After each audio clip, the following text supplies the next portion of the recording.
Hey, so while this is still fresh in my mind, you can probably still hear the end credits. If not, I'm turning the volume up.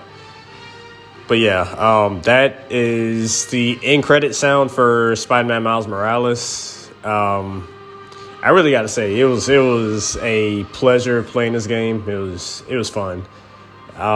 Even on amazing difficulty, I had a few bumps, and it had its difficult moments, but I gotta say the combat, the challenges that came with Spider-Man Miles Morales, it was a fun experience. I'm like, Spider-Man overall, but I say specifically Miles Morales recently, he's been on the rise. I will say, yeah, Peter Parker, yeah, he's still, like, when people think about Spider-Man, he's probably gonna be the first person that people think of, but Miles is coming up.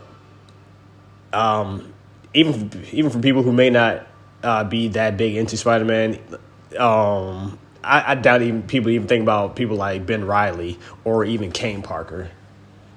But I don't know. I'm kind of going all over the place. I mean, I'm getting a little off topic too, but yeah, because I just got so much on my mind when it comes to Spider-Man. But Miles Morales, definitely, he's on the rise. I'm not gonna say that he's gonna replace Peter Parker, but yeah, he's definitely on the rise.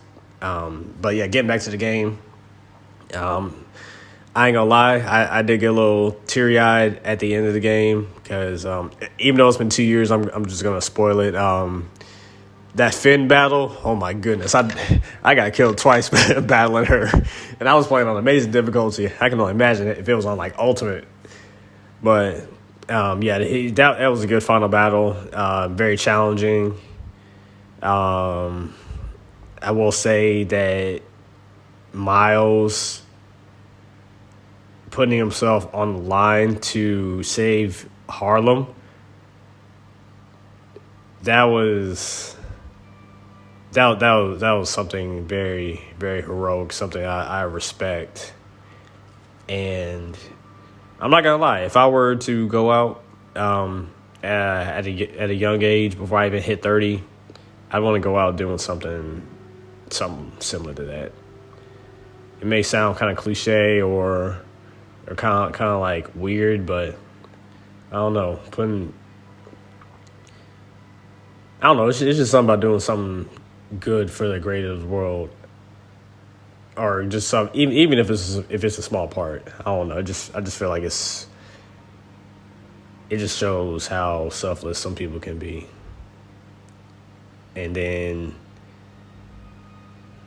Miles just, when he was kind of like, he had that all that energy in him, and then Finn doing what she did, what Finn did, it reminded me of Brightburn when the kid freaking took his mom up to the clouds, even though he dropped her. It's I ain't gonna lie, I thought Finn was gonna do something like that, kind of like, say, hey, Miles, like throw him up or something, and then like she'll like escape, and then we won't see her again, or at least see her until Spider-Man 2. But no, she stayed with the dude, and he let out all his electrical energy, and she just turned into she died, man.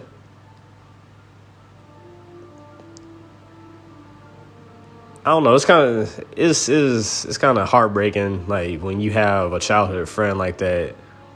You fight. You get, I don't know, emotional over the fact that someone that you spent so much time with, you grew such a bond with, then y'all end up fighting because y'all have differences, and then you end up having to kill your friend despite changing herself or himself.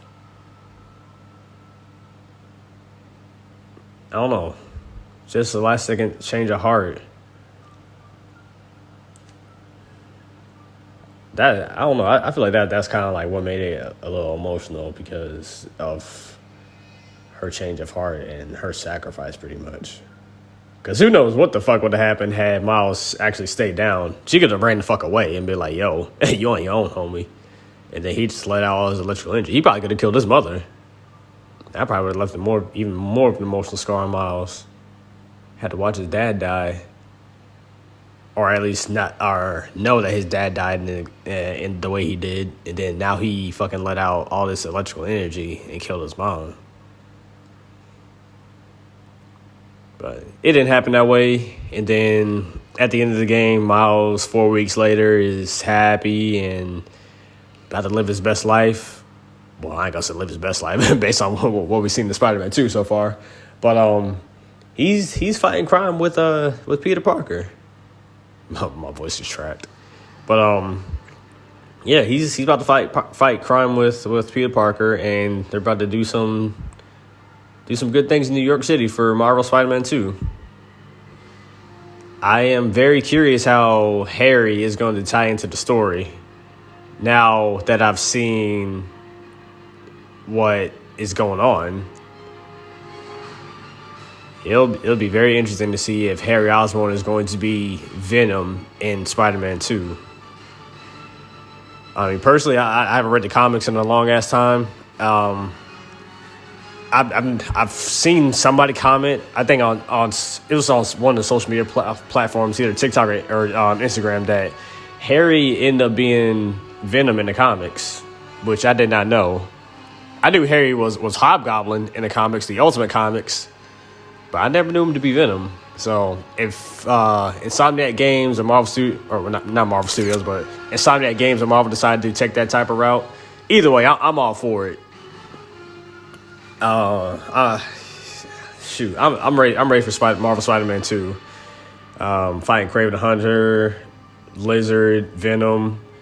I'm ready to see all these new tricks that all these Marvel Spider-Man characters are going to lay down, and yeah, it's definitely going to be a fun experience.